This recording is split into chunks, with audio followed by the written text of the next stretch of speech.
السلام عليكم ورحمة الله وبركاته. ازيكم عاملين ايه؟ وحشتوني جدا جدا.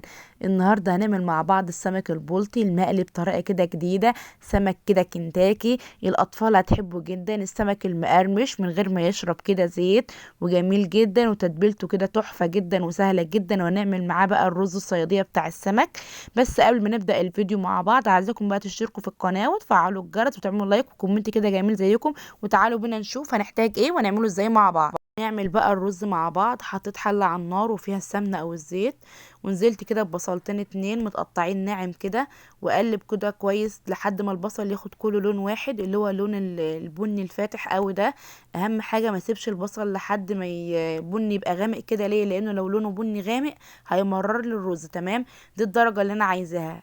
انزل عليه بقى مية وكمون، واسيبه ياخد غلوة مع بعض. البصل والكمون والمية ياخد غلوة مع بعض، عشان خاطر المية اللي هتتلون دي هي دي اللي هتلوني الرز بتاعي. تمام كده. خلاص المية خدت غلوة مع البصل والكمون، هنزل عليها بالرز واظبط الملح بتاعي. اهم حاجة نظبط الملح بتاعنا. تمام كده. دول 3 كوبايات رز عليهم 3 كوبايات مية. تمام. الرز المصري المية قد الرز. تمام كده. واديله تقليبة. ولما الرز دوت يغلي ويبتدي يشرب المية بتاعته، ههدي عليه خالص واديله كده تقليبة وهدي عليه خالص عشان خاطر يستوي براحته. تمام. تعالوا بقى نعمل السمك مع بعض. اول حاجه معايا انا جبت سمك بولتي. تمام كده. يكون الكيلو مثلا عمل 4 وحدات او 3. يكون حجم ايه مناسب، ما يكونش صغير قوي ولا كبير قوي عشان خاطر نعرف نتحكم فيه. وفتحته كده من ظهره زي ما انتم شايفين، او ممكن نفتحه برده من بطنه. المهم ان احنا قشرناه ونضفناه وشلنا الراس بتاعته والديل والزعانف، ونفتحه بقى من بطنه او من ظهره، مفيش مشكله عادي. او ممكن برده ان نقسم السمكيه نصين برده. تمام.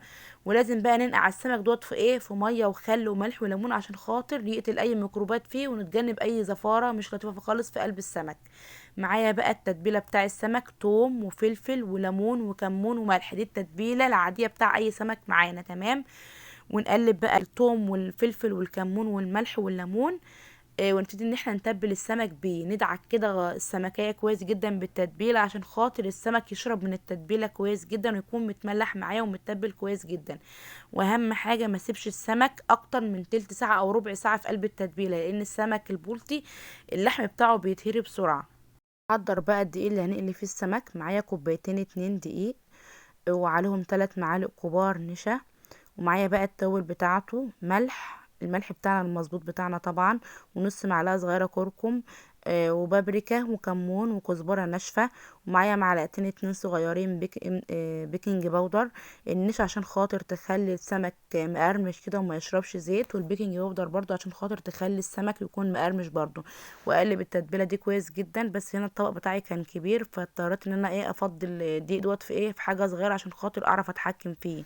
ومعايا هنا بقى ميه ساقعه، تكون ساقعه من التلاجة ما تكونش من الحنفيه. تمام.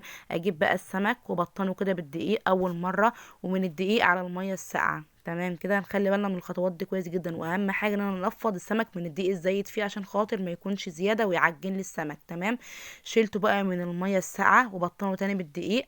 الفه كده بالدقيق اول مره وانفض، الف وانفض، الف وانفض. اكرر الحكايه دي بتاع 4 او 5 مرات. اهم حاجه انفضه كويس جدا من الدقيق الزياده عشان خاطر ما يعجنليش السمك. تمام كده. عشان بقى السمك بتاعي يكون مقرمش كده ومستوي كده كويس جدا، اهم حاجه بقى اكون مسخنه الزيت. يدخل زيت ساخن اول نص دقيقة على درجة حرارة عالية، وبعد كده اعمل درجة حرارة متوسطة. تمام كده. وقبل ما اطلع السمك من الزيت، ارجع اعلي عليه الزيت تاني نص دقيقة برضو عشان خاطر يطرد الزيت اللي فيه كله. تمام. السمك دوت لو دخل زيت، لو دخل في الزيت على درجة حرارة هادية، الكفر اللي فيه ده هيفك وهيشرب زيت كتير. تمام. وبرضو لو فضل يتقلي على درجة حرارة عالية جدا، السمك دوت هياخد اللون من بره كده كويس، ومن جوه هيبقى ني ومش مستوي معايا كويس. تمام كده. واهم حاجه ما اقلبهوش على الجنب التاني غير لما يمسك نفسه وياخد معايا لون. تمام. زي ما اتفقنا، اول نص دقيقه واخر نص دقيقه يكون درجه الحراره عاليه. تمام كده. وباقي التسوية يكون درجة حرارة متوسطة، ويكون زيت ساخن تمام، عشان خاطر السمك ما يشربش زيت كتير، والكفر اللي فيه ما يفكش مني تمام كده. واشيله كده وافرده، اهم حاجه ما احطهوش على بعضه وهو ساخن، لان لو حطيته على بعضه وهو ساخن هيعجن مني تمام كده. زي ما انتم شايفين، انا عاوزه اقول لكم ان الكاميرا ظالمه السمك ده جدا فوق ما تتخيلوا.